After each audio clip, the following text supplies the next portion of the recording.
예. 14장 배전선로의 관리와 보호 부분에 대해서 설명을 드리겠습니다.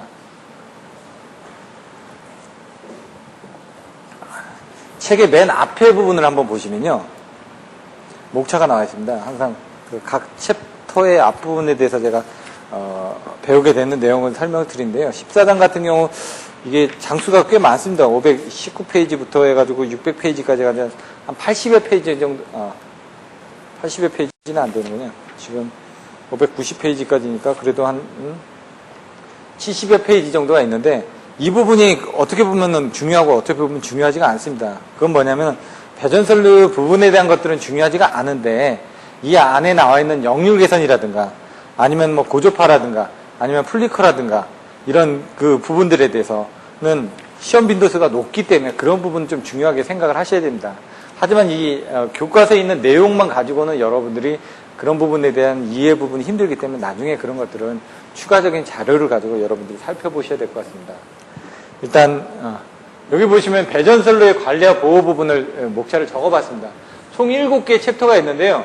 이 뒷부분에 대해서는 그렇게 중요하지는 않습니다. 제가 봤을 때는. 근데 뭐 배전선로의 보호 같은 경우는 지금 뭐 섹셔널라이저라든가 뭐 여러 가지 장비들 있죠. ASS라든가 뭐 이런 부분에 대한 보호들이 어떻게 되는지 가끔 나온다는 얘기입니다. 투입 TD가 어떻게 되고 재폐로가 어떻게 되고 이런 내용들도 나오기 때문에 무시를 할 수는 없고요. 옥내 배전 같은 경우는 이제 뭐 접지에 관련된 내용들이 나와 있는데 배전선로에 대한 접지 부분보다는 뭐 기기에 대한 접지 부분보다는 발전소에 대한 뭐 접지에 관련된 그런 내용들이 더 주로 나올 수가 있습니다. 그래서 여기 전압 조정, 역률 개선, 전력 손실, 배전 전압 승합, 배전선로의 보호, 옥내 배선의 보호, 옥내 배선의 접지 공사 부분에 대해서는 어떤 것들을 배우는지 한번 살펴보도록 하겠습니다. 첫 번째 이제 전압 조정에서는 전압 조정에 대한 범위들이 나왔죠. 뭐 110V, 220V, 380V 이런 쪽에서 전압 범위를 어떻게 유지를 해야 되는지 5%, 10%에 대한 부분을 아까 설명을 드렸습니다. 그런 부분하고 전압 조정을 왜 해야 되는지 필요성하고 왜 어떻게 할 수 있는지 방법들. 그러면 그 전에 얘기한 것처럼 뭐 PV 컨트롤, 뭐 QV 컨트롤 이런 식으로 가는데 그러면 이제 전압을 제어하기 위해서 우리가 Q 성분들을 조상 설비를 투입을 한다는 얘기입니다. 그 조상 설비를 투입하는데 이런 것들을 어떻게 투입하는지 P를 변환시키기 위해서는 어떻게 할 수 있는지 이런 것들을 어떻게 하냐. 저희들이 이제 답안지를 쓰다 보니 발변 주배로 외웁니다. 그 뭐냐. 발전소에서의 전압 조정, 변전소에서의 전압 조정, 주상 변압기에서의 전압 조정, 배전선로에서의 전압 조정 이런 식으로 이제 키워드로 나눠가죠. 발변 주배 하면은 발전소에서 뭐가 있고 변전소에서 뭐가 있고 주상 변압기에서 뭐가 있고 배전선로에서 뭐가 있다. 이런 식으로 키워드를 나눠서 그 안에 내용들을 써주셔야지만 된다는 얘기입니다. 여기에는 이제 변전소에서의 전압 조정 부분에 대해서 나와 있습니다. 변전소에서는 여기 나왔던 PV 컨트롤하고 QV 컨트롤 하는데 PV 컨트롤 하기 위해서 어떻게 되냐. OLTC라든가 이런 것들을 이용하고 QV 컨트롤 같은 경우는 무효 성분을 공급을 해야 되겠죠. 션트 리액터라든가 콘덴서 같은 걸 투입을 하면 되겠죠. 이런 내용들이 나와 있다는 얘기입니다. 주상 변압기 같은 건 어떻게 해야 될까요? 승합기를 이용한다든가 권선을 바꿔주면 되겠죠. 턴스를 바꿔주면 되겠죠. 그런 내용들. 배전선로도 마찬가지입니다. 턴스를 올려주면 되죠. 전압 조정을 하기 위해서 승합기를 이용한다든가. 그래서 배전 변압기의 탭을 어떻게 선정을 해야 되는지, 탭 선정을 어떻게 해야 되는지 그런 적인 내용이 나와 있습니다. 그래서 그런 부분 참조를 하시면 될 것 같고요. 승합기에 관련된 내용이 나와 있습니다. 그래서 승합기에 관련된 내용, 탭 선정, OLTC 뭐 이런 부분들이 종합적으로 나와 있으니까 여러분들이 종합적으로 좀 이해를 하고 세부적인 항목들은 내부적으로 보시면 될 것 같습니다. 거기 이제 전압 변동 이 생기면 이제 플리커가 생긴다. 이제 이런 부분이 있습니다. 예를 들어 변압기가 있고 여기 전동기가 있습니다. 전동기가 있으면 보통은 얘가 1000이다. 얘는 뭐 한 500kW 정도, 50% 정도 부하만 걸고 그 이외에 여기 뭐 전등이라든가 이런 것들이 들어가죠. 이제 왜 그러냐면 얘 부분 전체 합계 부분을 얘를 넘지 않도록 합니다. 왜냐면 얘가 기동성 부하기 때문에 기동을 할 때 4배에서 6배 정도의 전류를 순간적으로 끌어쓰게 됩니다. 그러면 어떻게 될까요? 얘 전격보다 큰 전류를 가져가게 되면 이쪽에 얘는 힘이 세고 얘는 힘이 작습니다. 얘는 10kV짜리가 달렸다. 그럼 얘가 힘 센 놈이 줄다리기를 할 때 똑같은 겁니다. 줄다리기 할 때 큰 사람이 땡기면 이쪽으로 순간적으로 가죠. 가다가 이게 어느 정도 되면은 500kb짜리를 줄어들면 얘가 충분히 여유가 있으니까 이쪽으로도 갈 거 아닙니까? 그 동안에 얘가 순간적으로 빠져나가는 그 힘 때문에 얘 쪽으로는 압력으로 생각하시면 되죠. 얘가 순간적으로 뭔가를 빨아가고 있으면 이 압력이 약해지기 때문에 그 압력에서 이쪽으로 들어오는 전류는 작아집니다. 그러다 보니까 전류가 깜빡깜빡 하는 거죠. 전등이. 그런 부분이 생길 수가 있습니다. 근데 그런 것들을 플리커라고 하느냐? 그건 아니라는 얘기죠. 그건 전압 강화라고 얘기를 한다는 얘기죠. 플리커는 뭐냐? 이런 부분에 대해서는 순간적으로 이렇게 되기 때문에 이제 뭐 깜빡거리는 현상들이 줄어들 수밖에 없습니다. 근데 이제, 여기 보시면은 플리커는 뭐냐? 여기에 모터가 있는데 용접부와 같은 경우. 용접을 한다든가 아니면은 전기로라든가 아크로 같은 급변하는 부하들이 있었을 때. 왜냐면 지지면 순간적으로 지진다는 건 단락을 시킨다는 얘기거든요. 전기로도 녹이기 위해서, 아크로도 녹이기 위해서 어떤 순간적으로 단락 현상이 일어난다는 얘기죠. 그럼 여기 단락 전류가 들어간다는 얘기입니다. 그럼 여기에서 큰 전류가 흘러가면 이쪽으로 적은 전류가 적게 흘러가지게. 그래서 마찬가지로 이런 것처럼 아까 그 기동성 부하가 있는 그런 부분을 가진 것보다 더 심한 단락 전류가 흘렀을 때는 이때 전류의 양 때문에 플리커라는 부분이 눈 깜빡이는 현상이 생긴다는 얘기죠. 플리커를 이제 델타 V10이라고 얘기를 합니다. 그건 뭐냐면 10번 이상 깜빡이는 부분을 얘기를 하는 겁니다. 지금 10% 이상, 뭐 10번 델타 V10이 전압에 대한 퍼센티지를 얘기를 하는데 어떻게 보시면 되냐면 이런 그림이 하나가 있습니다. 그 다음에 이런 그림이 있고, 이런 그림이 있고, 이런 그림이 있고, 이런 그림이 있고, 이런 그림이 있고, 이런 그림이 있고, 이렇게. 이걸 빨리 1초에 30번 이상만 흔들어주면은 사람의 눈은 흔들린다라고 생각합니다. 그러니까 만화는 하나의 그림이 있고 그 다음 장에서는 이런 그림이 나온다. 그걸 빨리빨리 1초에 30번 이상만, 24번인가?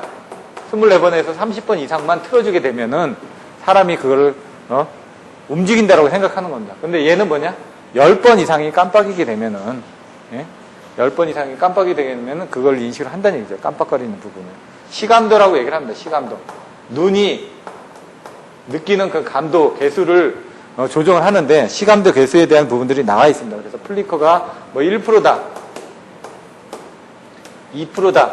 보통은 2%를 기준으로 합니다. 그래서 2% 이하에 대해서는 문제가 되지 않고 2에서 2.5% 사이에서는 부분 합격이고 2.5% 이상이 되게 되면은 그때는 합격을 주지가 않습니다. 왜냐면 그만큼 이 한전선로에 여기 지금 그 아크로 같은 게 있으면 여기에서 깜빡거리면은 여기서 2.5% 이상이 깜빡이게 되면 다른 쪽에도 영향을 미칠 거 아닙니까? 그래서 이런 급변부하를 가지고 있는 1호사 이상의 수용가에 대해서는 플리커 예측 계산서를 가져오게끔 해가지고 이게 2.5% 이하가 되도록 여기에 필요한 설비들을 SVC 같은 설비들을 달아가지고 아까 전압 변동에 대해서 보상할 수 있는 그런 장비들을 달아주라고 요청을 합니다. 그래서 그런 내용들이 나와 있습니다. 그래서 플리커 부분에 대해서는 좀 설명을 드릴 거고 나중에 보시면 이렇게 개수가 나와 있습니다. 100%, 80%. 깜빡임이 심하다 보니까 이 사람들이 느끼는 부분이 전부 다 100% 느껴지는 거고 여기는 이제 조금 더 덜하다 보니까 80% 정도만 그런 부분을 느끼신다는 얘기입니다. 그래서 그거를 이제 델타 V10을 1%라는 거는 뭐냐면은 100V가 있었습니다. 99%, 이건 1%가 떨어졌죠. 1V가 떨어진 건데 전체 퍼센티지는 1%가 떨어진 겁니다. 1%가 떨어진 게 1초에 몇 번 이상, 10번 이상 생기면은. 그게 뭐냐면 이게 이렇게 1초에 100번, 1초에 이제 100번이 나와야 된다. 1초에 100V짜리가 100번이 나와야 되는데 그 중에 이게 떨어지는 게 있다는 얘기죠. 이런 식으로. 떨어지는 부분이. 요게 10번 이상만 나오면은 1%라고 플리커로 얘기를 한다는 얘기입니다. 근데 2%가 여기 보시면 1%짜리도 있겠지만 2%짜리도 있겠죠. 이렇게 떨어지는 게. 그게 10번 이상만 되면은 그애는 2%라 얘기입니다. 그걸 10번으로 기준을 했다는 얘기입니다. 1초에 10번. 그 부분을 가지고 이제 생각을 하시면 됩니다, 지금. 그리고 고주파 부분에 대한 문제. 고주파는 무엇이냐? 고주파가 있고 고조파가 있습니다. 얘는 60Hz 기준으로 해가지고 50차수까지, 그러니까 3kHz까지를 고주파라고 하고 그 이상, 3kHz 이상을 고주파라고 얘기를 합니다. 그럼 뭐냐면 기본파가 이렇게 있는데 기본파 성분의 안에 찌꺼기가 이렇게 껴 있습니다. 이렇게. 그래서 이런 외형파가 있는데 그걸 분해를 해보니까 그 외형파 안에는 기본파에다가 여기 3고저파도 있고 뭐 5고저파도 있고 7고저파도 있고 이게 합계가 돼가지고 이런 외형파형이 나오더라. 이걸 이제 퓨리에 변환을 해가지고 퓨리에라는 사람이 만드는 그 수학 수식으로 변환을 해보니까 기본파에 뭐 배수저파들이 껴있다. 이런 겁니다. 그러니까 뭐냐. 고저파가 있으면 어떤 부분에 대한 문제가 생기느냐. 이런 겁니다. 그러니까 예를 들어 우리는 이런 부분을 보냈습니다. 근데 DC 성분을 쓰다 보니까 요거 설비만 쓰는 겁니다. 지금 이렇게. DC만. 이렇게만 썼습니다. 이렇게만 썼는데 남는 건 어떻게 된 거예요? 이 빨간색 부분은. 남았죠? 그건 뭐냐면 우리가 변압기를 통해서 2차 측에 여기 DC 설비들이 있는데 DC 설비에서 부하를 쓰는데 이 부하는 파란색만 썼다는 얘기입니다. 파란색만. 우리가 보내준 거는 이런 부분을 보내줬는데 그럼 어떻게 될까요? 남는 이 부분은 빨간색 부분은 다시 남았으니까 어디 다시 돌아가겠죠? 여기 이렇게 돌아가고 여기 이만큼이 돌아갔다는 얘기잖아요. 이 돌아간 게 어디게 되겠습니까? 여기 이렇게 붙겠죠? 이렇게 다시 요 세 개가 그러면은 이제 전원 부분이 이렇게 왜곡이 된다는 얘기입니다. 왜곡이 되는데 이걸 전류원을 해가지고 거꾸로 올라가는 부분을 해석을 하다 보니까 이런 부분이 전동기 같은 경우는 이렇게 완만하게 이렇게 흘러들어가지 매끄럽게 가는데 얘가 덜컥 이렇게 하면은 제대로 설비들 같은 게 문제가 생기겠죠. 전원 품질이 안 좋아지면. 그래서 그런 것들이 이제 이런 정류부하 때문에 고조파가 많이 발생이 된다는 얘기입니다. 그래서 이 정류부하가 단상이냐 아니면 삼상이냐에 따라서 틀려진다는 얘기죠. 단상부하가 있으면은 그 부분에 따라서 틀려지고 삼상 부분에 관련된 것들이 이제 UPS 같은 부분, 이 단상부하 같은 경우에 여기 있는 형광등에 대한 단상 정류 장치 같은 부분, 이런 것들에 따라서 이제 정류 부분들이 많이 생긴다는 얘기죠. 옛날에는 이런 그 고조파 부하들이 없었는데 왜 다이오드 설비들에 의한, 사이레스트 설비에 의한, IGBT에 의한 설비들에 의한 제어 장치들이 별로 없었으니까. 근데 다이오드나 사이레스트는 이런 부분들을 크게 발생을 해주는데 IGBT는 좀 적게 발생을 해줍니다. 그래서 소자에 따라서 이제 그 발생량들이 다 틀려집니다. 그런 내용들도 나와 있고요. 이 기본파 부분에 대한 것들을 이제 하다 보니까 그러면은 2고조파는 어떻게 되고 3고조파는 어떻게 됐냐? 이제 짝수조파, 홀수조파라고 또 나눠집니다. 기수, 우수 뭐 이렇게 나눠진데 짝수조파는 그렇게 많이 발생되지가 않습니다. 거의 홀수조파들이 발생이 되는데 3고조파 같은 경우 예를 들면 기본파는 이겁니다. 이게 1초에 60Hz가 있기 때문에 우리는 60Hz라고 얘기를 합니다.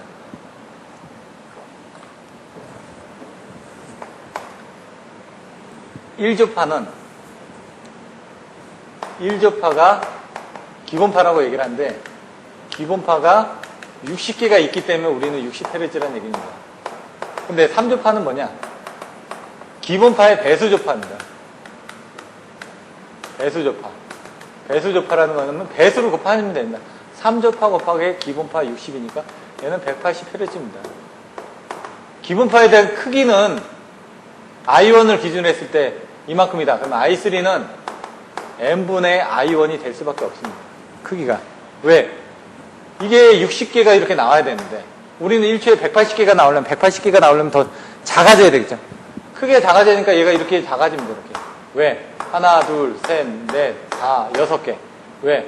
여기는 하나, 2개 했으니까. 이렇게 하나, 이렇게 하나, 이렇게 하나. 그러면 이제 하나, 둘, 3개가 나왔죠. 우리가 한 해 갈 때 3개가 간다. 그래서 그렇게 되려면 얘가 크기가 작아지지 않으면 안 됩니다. 왜? 그 안에 들어갈 수가 없다는 얘기죠. 그러면 얘에 따라서 이렇게 합쳐지게 되면 얘하고 얘하고 합쳐지겠죠. 그러면 얘는 올라가겠죠. 얘는 감소되니까 이렇게 감소되겠죠. 이렇게 지금. 이런 식으로 이제 울렁울렁 거리면서 나온다는 얘기죠. 근데 얘 위상에 따라서 틀려집니다. 위상이 만약 반대라면 이렇게. 그럼 어떻게 될까요? 여기서는 감소가 되니까 이렇게 되겠죠. 여기서는 더 올라가니까 이렇게 더 올라가는 이런 부분이 나온다는 얘기입니다. 위상이 중요하다는 얘기죠. 고조파는. 그 위상에 따라서 이렇게 틀려지는 부분들도 많다. 그래서 고조파에 대해서는 그런 부분들이 또 나옵니다. 그 부하의 역류 개선 부분에 대해서는 콘덴서를 이제 설치합니다. 아까 얘기해서 전압을 올려주는 부분도 있는데 역류를 올려주기 위한 부분도 있다. 그러면 여러분들 계산하실 때 이렇게 그냥 계산을 하시죠. 이게 S, P, Q. 역류는 어떻게 되죠? S분의 P입니다. 이렇게. 우리가 이제 100 kVA 80 kW 60 kVAR 얘가 100이면 피상전력이 100이면 유효전력은 80이 되고 무효전력은 60 정도가 된다 이거죠. 왜? 이 100은 80의 자승 플러스 60의 자승을 하면은 이게 100이 나오거든요. 이렇게. 삼각함수하고 똑같죠. 이 부분은 밑변하고 높이의 자승에 비례한다. 밑변과 높이의 자승의 합과 같다라고 되어 있습니다. 그럼 얘는 어떻게 해요? 역률이 S분의 P라고 그랬죠. S분의 P인데 S가 얼마죠? 100이죠. P가 80이죠. 그럼 얘는 0.8이죠. 역률은 이게 80%라는 얘기입니다. 요게 코사인 세타 여기 부분이 코사인 세타라고 얘기를 합니다. 그래서 역률은 코사인 세타다. 그럼 코사인 세타를 줄여주면 이렇게 줄여주면 얘하고 같겠죠. 그건 뭐냐? 이 Q 성분을 줄여줘야 된다는 얘기입니다. 결론적으로. 역률을 좋게 한다는 건 이 Q 성분을 줄여주면 된다라는 내용하고 같게 되는 거죠. 그래서 역률을 계산하기 위해서 콘덴서를 투입을 해가지고 어떻게 얼마만큼 역률을 올려줄 수 있는지 그리고 설비 용량의 여유를 얼마만큼 증가를 시켜줄 수 있는지 전압 강화, QV 컨트롤에서 전압 강화가 생기는데 이 Q 성분에 의해서 전압을 얼마만큼 제어를 해줄 수 있는지 콘덴서를 설치하다 보면 어떤 식으로 설치를 해야 되는지 저압은 어떻게 설치를 해야 되고 고압은 어떻게 설치를 해야 되고 델타 결선하고 Y 결선은 어떻게 해줘야 되는지 저압에서는 마이크로 페롯으로 설명을 한다. 고압에서는 KVA로 선정을 한다. 델타 결선, Y 결선은 어떻게 해야 되냐. 저압에서는 델타 결선을 한다. 고압에서는 Y 결선을 한다. 그 전에 설명드렸습니다. Q는 3CV 자석만 알고 있으면 된다. 델타일 때는 어떻게 되죠? 전압이 V죠. Y일 때는 전압은 어떻게 되죠? 루트 3배는 V죠. 이렇게. 델타 결선일 때 Y 결선일 때 Q는 30V 자승이다. 이 전압이 어떻게 된다고요? C는 그대로고 V의 자승이니까 V 자승이 되겠죠. 근데 얘는 전압이 어떻게 된다고요? 3C의 V가 루트 3분의 V가 된다고요. 왜? Y 결선이니까. 그러면은 3이니까 얘는 어떻게 된다고? CV 자승이 되죠. 그러니까 용량이 3분의 1로 줄어들 수밖에 없습니다. 얘가 3분의 1로 줄어든다. 그래서 저압에서는 델타 결선을 하고 고압에서는 용량이 줄어들더라도 절연 때문에 Y 결선을 한다. 이런 내용들이 나와 있다는 얘기입니다. 전력 손실, 송배전 손실에 대한 부분들 앞에서 보셨던 거 보시면 될 것 같고요. 배전 전압에 대한 승합 부분들 승합을 어떻게 해야 되는지 내용들이 나와 있습니다. 447페이지 전압 조정, 전력 손실은 뭐 큰 부분 없고요. 승합은 해야 되는데 여기서 보시면은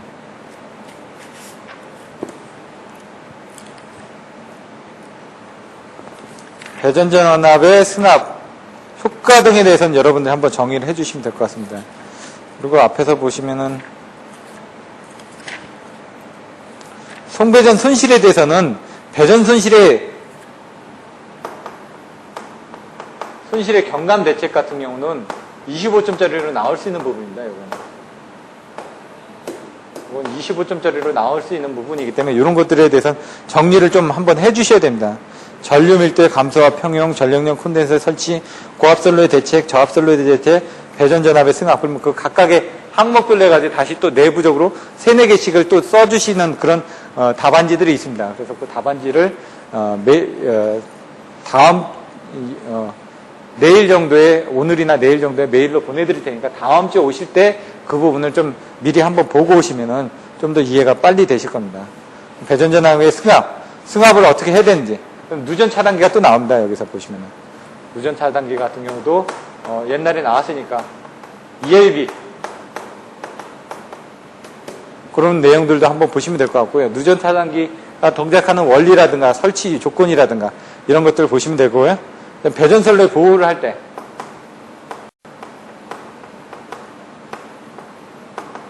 10장의 그 보호 개전 방식하고는 좀 차이가 있는데 여기서는 이제 선로 사고냐 변압기 사고냐 아니면 단락사고냐, 지락사고냐, 뭐 이런 식으로 여기서도 나눠지죠. 그 과부하에 의한 건지 지락사고에 의한 건지 이런 내용들이 또 나눠지고 있습니다. 그리고 배전선로 같은 게 어떻게 보호하는지, COS 컷아웃 스위치로 하는지, 아니면은 변압기로 보호하는지 이런 내용들이 나와 있으니까 그런 것들은 한번 정리를 해서 보시면 될 것 같습니다. 그리고 중간에 보시면 CVCF 해가지고 무정전 전원장치도 나와 있습니다. 그것도 옛날에 한 10점짜리로 한번 문제가 나왔었는데 VVVF하고 CVCF하고 뭐가 차이가 있는지 이런 것들을 한번 알고 계시면 됩니다. 베리어블 볼테이지, 베리어블 프리퀀시 해가지고 이건 인버터를 얘기하는 거고요. 콘스탄트 볼테이지, 콘스탄트 프리퀀시에서는 무정전 전원장치, UPS를 얘기하는 겁니다.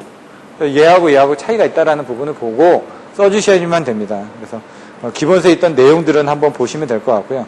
옥내 배선에 대한 보호들이 어떻게 이루어지는지, 그리고 이제 접지 방식별로 해가지고 지락점에 대한 저항들을 어떻게 계산을 하는지, 접지선은 어떻게 시설을 하는지 이런 내용들이 나와 있고요. 나머지 보시면 맨 마지막에 예제에서 배전선로에 사용하는 개폐기에 대한 종류들이 나와 있습니다. 개폐기 종류가 4가지가 있는데 COS, 뭐 파워피저하고 똑같죠? 거기 부하 개폐기, 개폐기들, IS 가스 개폐기라든가 스위치죠. 가스 스위치. 그다음에 리클로저 같은 경우 어떻게 되는지. 그다음에 섹셔널 라이즈 같은 경우. 이런 것들에 대한 설명들이 나왔으니까 이런 부분 참조를 해서 보시고, 이런 거에 대한 그 보호 요건들을 어떻게 서로 이제 보호 협조를 하는지 그런 내용들에 대해서 여러분들이 살펴보시면 될 것 같습니다. 그래서 14장에서 배우시는 내용들도 중요한데 오늘은 전압 조정 정도까지만 설명을 드릴 거고요. 다음 주에는 역류 개선부터 해가지고 콘덴서 용량 계산하는 그런 부분들이 어떻게 되는지 그런 내용들 좀 더 중점적으로 설명을 드리겠습니다. 그래서 14장도 중요하기 때문에 어디서 뭐 고조파라든가 이런 부분들은 시험 빈도가 단락전류구 부분이 시험 빈도수가 가장 많고요. 그 다음에 고조파 부분이 시험 빈도수가 가장 많았습니다. 그 외에 뭐 전압이라든가 유효전력, 뭐 무효전력에 대한 뭐 안정도라든가 그리고 뭐 이런 부분들이 대체적으로 시험 빈도가 많았던 부분이기 때문에 그런 부분들을 여러분들이 정확하게 이해를 하고 그 답안지로 쓰실 수 있는 그런 훈련을 하셔야지만 됩니다. 이 책에 보시면은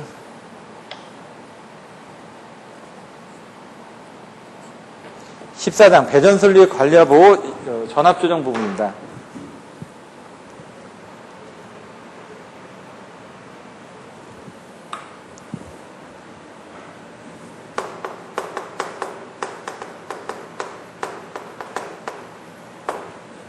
이 전압조정에서는 전압의 유지 기준 부분이 있는데 옛날에 한전에 대한 22.9kV에 대한 전압 유지 기준에 대해서 물어본 적이 있습니다. 그래서 걔 같은 경우는 한 1에서 4% 정도 나오고 있는데 그런 내용들도 써주셔야 되고, 여기는 이제 저압이기 때문에 110V에서는 5% 해가지고 5%니까 6V, 220V에서 5%니까 13V, 그리고 380V에서는 10%니까 38V, 그리고 주파수에 대해서는 60Hz 기준은 얼마라고요?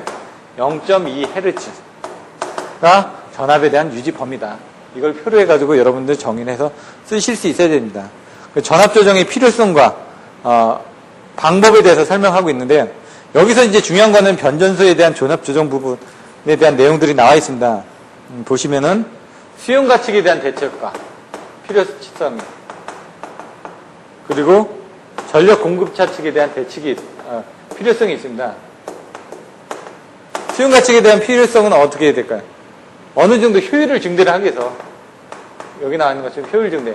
전압이 어느 정도 일정하게 이렇게 와야지 효율이 증대하거든요. 예를 들어 유리를 만든다. 그럼 유리를 녹일 때 전압이 균일해야지 이 높이가 균일하게 나올 거 아닙니까? 근데 전압이 좀 센다든가 그러면 뭐 더 많이 녹는다든가, 전압이 약한다든가 그러면 덜 녹인다든가 하는데 이런 그 표면에 대한 그 높이가 틀려질 수가 있다는 얘기죠. 그래서 이게 적당하게 나와줘야 된다. 근데 정전이 되면 어떻게 될까요?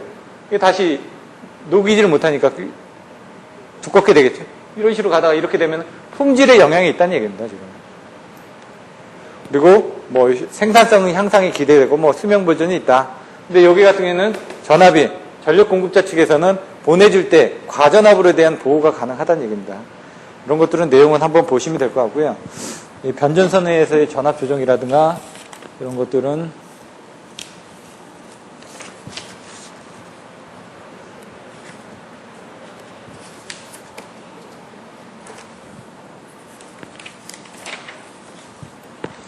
보시면은 발전소, 변전소, 주상변압기 이런 쪽에 대한 전압 조정하는 부분이 나와 있을 텐데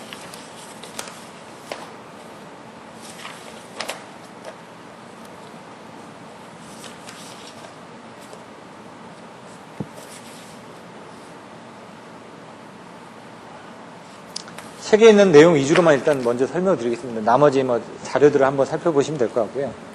예, 항상 이제 전압 조정에 대한 부분이 나오면요. 그림을 그려주셔야 됩니다. 여기 나와 있는 것처럼 수용 가치하고 전력 공급자 측에서 대책을 하기 위해서 어떤 그 장비들이 시설이 되는지 그런 것들을 그림을 그려주셔야 된다는 얘기죠. 그래서 제가 아까 얘기한 것처럼 어떤 부분에서 전압 조정을 한다?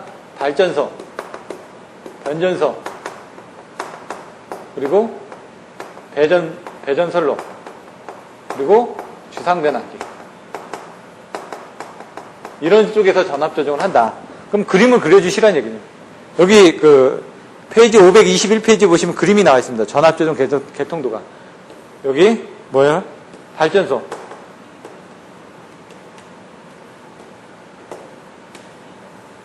3, 4, 5설로 간 다음에 초과 변전소에서 3, 4에서 해가지고 여기서 션트 리액터.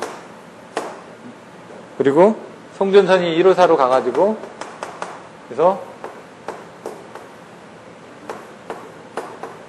SC 또 여기서는 각각의 배전용 변압기들이 이렇게 있죠.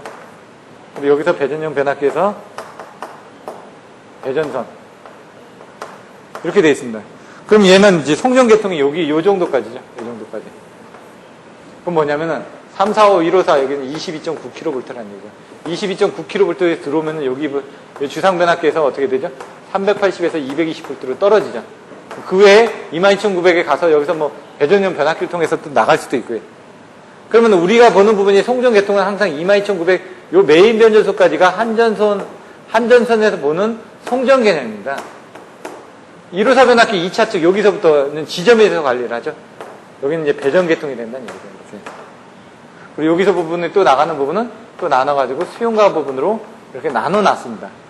그럼 발전소에서 전압을 조정을 하기 위해서는 어떻게 합니까? 여자기를 조정한다든가 AVR을 조정한다든가 여러 가지 방법들이 있겠죠. 그 부분은 나중에 자료를 보시면 되고요. 이렇게 와서 3, 4호로 송전이 되고 여기서는 지금 P값만 보내죠. 무효전력은 손실을 없애주기 위해서. 그럼 여기서 이제 무효전력이 부족하니까 우리는 무효전력이 아까 얘기한 것처럼 여기 P값이 있고 여기 S값이 있고 Q값이 있다. 우리가 필요한 Q값을 여기서 모터들이 써야 됩니다. 모터들이 쓰려면 모터들에 대한 무효전력을 공급을 해줘야 되는데 그건 어디서 공급을 하냐. 여기서 공급을 하죠. 콘덴서로. 아니면 수용가 내부에서 공급을 해주시면 된다는 얘기죠. 근데 얘의 변압기는 어떻게 되냐? 45에 60MV 변압기입니다. 이게 한 4개 뱅크가 1개 변전소에 들어있는데 그 변전소가 우리나라에 한 700여 개 정도가 설치가 되어 있습니다.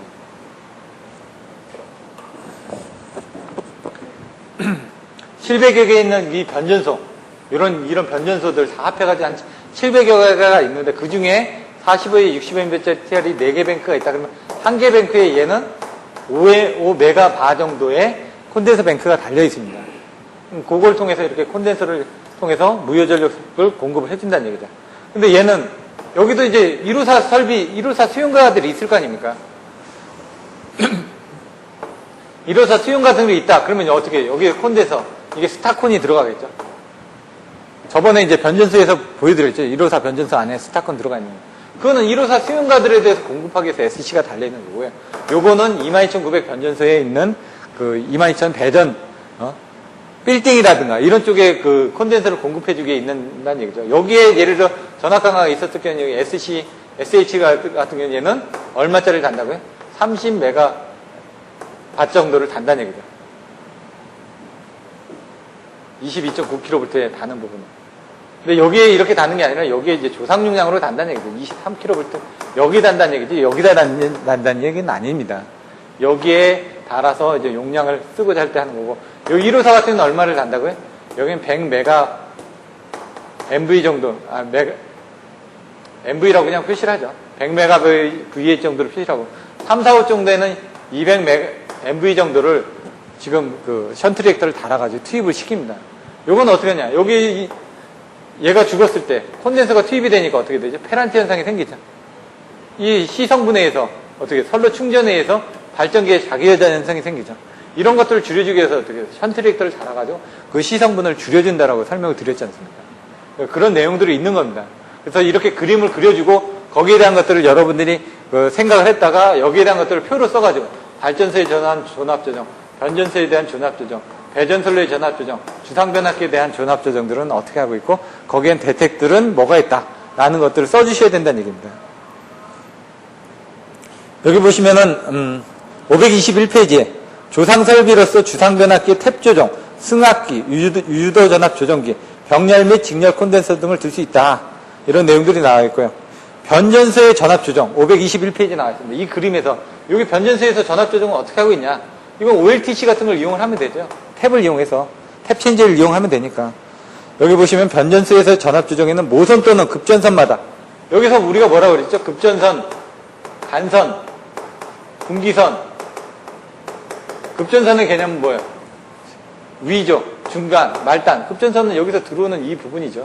여기서 이제 보내주기 한 부분이 여기가 간선이 될 테고 분기선이 되겠죠.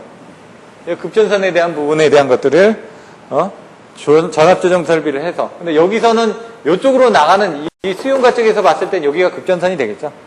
보는 관점에 따라서 틀린 겁니다.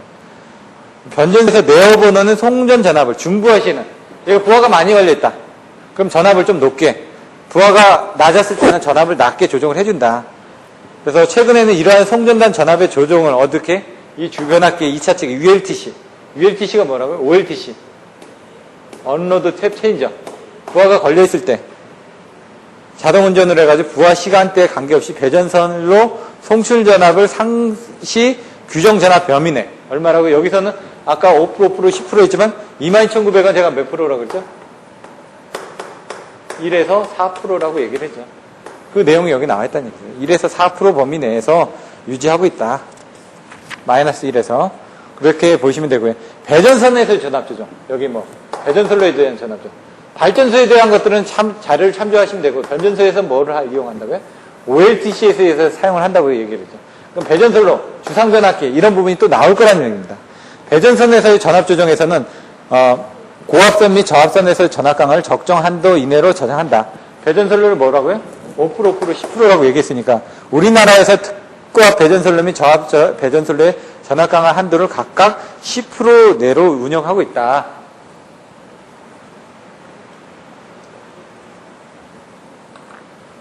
특히 저압선로의 경우 주상변압기 2%, 저압선 6%, 인입선 2%를 부담하는 방법으로 전압조정장치를 병용해서 전압조정 효과를 가지고 있다.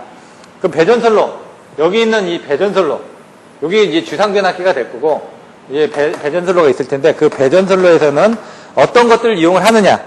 고정승압기 같은 거 일반적으로 사용하지 않는다는 얘기입니다. 여기서 중간에 이제 여기서 바꿔줄 수 있는 부분들이 많이 있으니까, 여기 가서 굳이 고정해서 할 수 있는 부분들은 필요 없다는 얘기입니다. 근데 자동전압기가 있는데 SVR하고 IVR이라는 게 있습니다. IR. 이런 것들은 수영가 한 군데에서 제가 옛날에 IVR이라는 걸 보긴 봤습니다. 이렇게 변압기처럼 이렇게 돼 있습니다. 이렇게. 수영가에 있는. 탭이 있어가지고 AVR처럼 전류를 조정을 해주는 겁니다. 전압 조정을 하기 위해서. 전압을 조정해주는 IVR, 스테이틱 볼테이지 레귤레이터, 이런 식으로 볼테이지 레귤레이터라고 되어 있습니다. 인덕션 레귤레이터, 이렇게 되어 있고요. 용어는. 근데 이 IVR 같은 걸 사용하는 부분은 봤었고요. 직렬 콘덴서, 특별한 경우에는 사용하지 않는다. 왜냐면 이 C 성분이 하도 부하가 케이블이 많기 때문에 배전선로에서는 그런 부분을 사용하지 않는다는 얘기입니다. 근데 이제 직렬로 연결했을 때 병렬을 사용하는데 직렬을 사용하지 않는 게, 직렬로 연결했을 때 이게 문제가 생기면 크게 문제가 되니까 병렬로 연결된 것들에 대해서는 문제가 생겨도 얘만 차단해주면 되지만 직렬이 끊어져 버리니까 얘는 사용을 하지 않는다는 얘기입니다. 배전변압기에서 전압조정은 배전변압기의 사용 탭을 적절하게 선정을 한다. 이런 내용들이 나와 있다는 얘기입니다. 그래서 여러분들이 나중에 보시면 발변 주전 주배로 외웠습니다. 발전소에 대한 대책, 변전소에 대한 대책, 배전술로에 대한 대책, 주유상 변압기에 대한 대책, 이런 것들을 각각 뭐 몇 개씩 해가지고 써주시면 되는데, 그런 내용들이 지금 뒤에 또 나와 있습니다. 여기서는 앞에서 간단하게 정리가 되어 있고, 뒤에서 보시면은 세부적으로 내용들이 이제 정확하게 나와 있습니다. 지금 설명드렸던 이런 내용들을 살펴보시면 523페이지에 뭐라고요? 변전소의 전압 조정에 대해서는 중부하시와 경부하시, 부하시 탭 전환 장치, 예? ULTC의 운전은 어떻게 하는지, 그리고 ULTC가 없는 변전소, 여기가 없는 변전소에서는 요 2차 측에 여기에다가 SVR을 단다, 예? 아니면 전압 조정기 IR을 단다, 이렇게 되어 있습니다. 그래서 요거를 이제 표로 해가지고 그림을 그린다든가 이렇게 해서 OLTC를 사용한다, SVR을 단다, IR을 단다, 뭐 1번 요거만 쓰는 경우, 2번 요거만 쓰는 경우, 3번 1번과 2번을 혼용하는 경우, 이런 식으로 이제 나눠주는 거죠, 그림으로. 그래서 그렇게 써주시면 된다는 얘기입니다, 여기서. 내용을 보시면 되고요. 전압 조정 범위는 몇 프로 정도 다 있다. 그래서 여기 보시면은 맨 밑에 전압 조정기를 변전소에 설치해서 전압 조정을 할 경우에는 이것을 변전소의 주상 변압기 2차 측에 설치해서 모선 전압을 일괄 조정하는 모선 전압기, 그리고 모선 전압을 일괄 조정하는 모선 전압 조정기가 있고, 각 배전선마다 설치를 해서 병이라는 급전선 전압 조정기, 세 번째 1과 2를 병용하는 세 가지 종류가 있다. 이런 식으로 이제 여러분들이 그림을 그려가지고 여기 안에 있는 내용들을 정리한 그런 자료들을 메일로 보내드릴 테니까 그 부분을 참조를 해서 보시면 될 것 같습니다. 배전선로 같은 경우 이런 식으로 전압 강화가 이렇게 일어납니다. 그러다 보니까 중간에 어떻게 돼요? 한번 승합을 해줍니다. 이렇게 승합을. 그럼 이제 다시 그 부분부터 이제 전압 강화가 일어나겠죠. 그래서 이런 식으로 승합을 중간에 해준다라는 내용이 524페이지에 나와 있는 겁니다. 그래서 지금 모산 일괄 조정이라든가 급전선 조정에 대한 것들은 그림이 나와 있습니다. 524페이지 보시면 여기다가 SVR을 단다, 여기다 다 SVR을 단다, 예? 이렇게 이제 그림이 그려져 있죠. 그래서 그런 그림들을 아까 보셨던 것처럼 그림을 그려주시라는 얘기죠. 설명을 하기 위해서. 그래서 1번만 다는 경우, 2번만 다는 경우, 아니면 1번과 2번을 혼용하는 경우, 이런 부분을 그림을 그려주시면 됩니다. 그리고 배전용 변압기, 여기에 있는 이 변압기 쪽에서 이제 사용하는 부분은 탭을 선정을 해주면 된다고 되어 있습니다. 근데 보통 탭이 5개가 탭이 있습니다. 5개 탭이. 유입 변압기는요, 이렇게 안에 보시면은 가운데 셀렉터 스위치가 있고 이렇게 하나가 달려 있습니다. 1번, 2번, 3번, 4번, 5번. 그래서 얘가 이렇게 돌면서 탭이 이렇게 연결이 되게끔 되어 있습니다. 스타 모양으로 해요. 이쪽으로 가거나 이쪽으로 가거나 이쪽으로 가거나 이쪽으로 가거나 해서 얘가 로터리처럼 돕니다. 돌아서 탭을 맞춰주는 게 있고요. 유입용 변압기 안에 가서 보시면 여기 위에 있어가지고 1, 2, 3, 4, 5 이렇게 적혀져 있습니다. 그래서 이렇게 움직여지는 타입도 있습니다. 유입 변압기 안에는. 근데 몰드 변압기는 어떻게 되냐? 몰드 변압기 명판에 이렇게 보시면 어떻게 되죠? 하나, 둘, 셋, 넷, 다섯, 6개 단자가 있습니다. 여기도 6개 단자가 있죠? 그걸 이렇게 해놓은 겁니다. 이렇게. 11, 21, 3일. 1차 측이다 이거죠. 1, 2, 3의 첫 번째. 요거는 1차, 1, 2, 2, 2, 3일. 첫 번째, 두 번째, 세 번째, 2차 측이라는 얘기죠. 얘가 나올 수 있는 조합은 5개밖에 안 된다. 여기서 하고 똑같이. 얘는 이렇게 딱 연결이 돼 있으니까, 고정이 돼 있으니까 편한데, 얘는 어떻게 되냐. 이렇게 되면 하나, 이렇게 되면 2개, 이렇게 되면은 3개, 이렇게 돼도 2개죠. 요거나 요거는 같으니까. 여기 4개, 예? 5개. 이거밖에 더 됩니까? 얘도 같으니까. 그래서 5개의 탭이 나옵니다. 얘도. 그런 식으로 되어 있는데 보통 2라고 1, 2로 이렇게 연결이 되어 있습니다. 이 부분을 얘는 보면 1, 1, 1, 2, 그 다음에 1, 2, 1, 1, 2, 그 다음에 2, 1, 2, 2, 그 다음에 3, 1, 2, 2, 3, 1, 3, 2 이렇게 탭을 가지고 있습니다. 얘는 여기 부분이고요.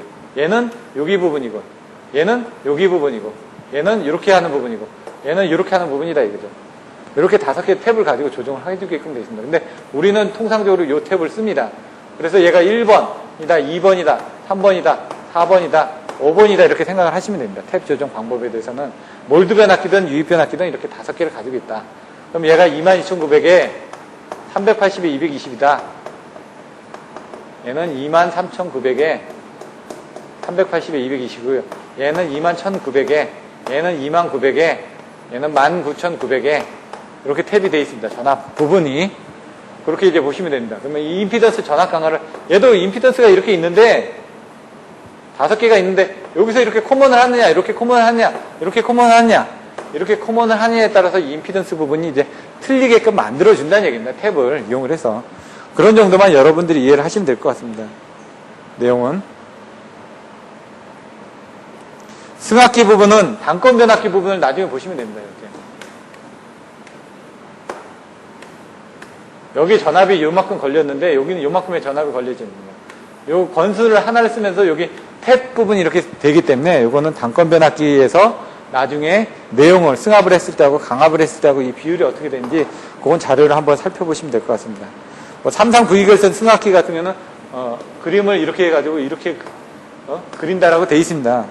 요것도 한번 뭐 보시면 되는데 어차피 개념은 똑같습니다. 근데 얘는 단상이기 때문에 상이 하나이기 때문에 그냥 루트 3이 안 들어가고 얘는 상이 3개이기 때문에 루트 3이 들어간다 차이고요. 근데 우리는 단상 변압기 3개를 YY 델타를 가지고 결선을 해서 쓰고 있습니다. 그렇기 때문에 결선은 단상 변압기지만 실질적으로 그거는 Y로 결선이 되어 있습니다. 그래서 여러분들이 154 변전소 딱 갔을 때 보면 어떻게 되어 있었죠? 단상 변압기 여기 1차 측이 이렇게 나와 있었죠? 2차 측이 이렇게 나와 있었습니다. 3차 측이 이렇게 나와 있습니다. 이게 한 상이랍니다. 그거를 3개를 갖다 놓고, 예? 1차 측에 있으면 얘 연결하고, 얘 연결해서 요거를 Y로 해가지고 결선을 했다는 얘기죠. 얘는 어떻게 될까요? 얘도 똑같이 하나, 둘, 셋 해가지고 Y로 결선한다는 얘기입니다. 얘는 어떻게 될까요? 2개씩 해가지고 델타니까 하나, 둘, 셋, 뭐 넷 이런 식으로 해가지고 델타 부분을 만들어주면 되겠죠. 그렇게 해서 YY 델타로 해가지고 예? 얘를 1차 측, 2차 측, 얘 3차 측을 델타를 해가지고 3개 변압기를 이용해서 썼다. 왜 이렇게 하느냐? 용량이 크다 보니까 배송을 못 하겠죠. 배송하는데 용량이 커지고 이런 부분 때문에 어차피 삼상이라는 건 제가 설명드렸죠. 500짜리 3개다. 그럼 이 3개 합이 1500이 된다 이거죠. 삼상으로 만들어주기 위해서 이렇게 쓴다. 이런 내용을 보시면 됩니다. 전압변동 플리커.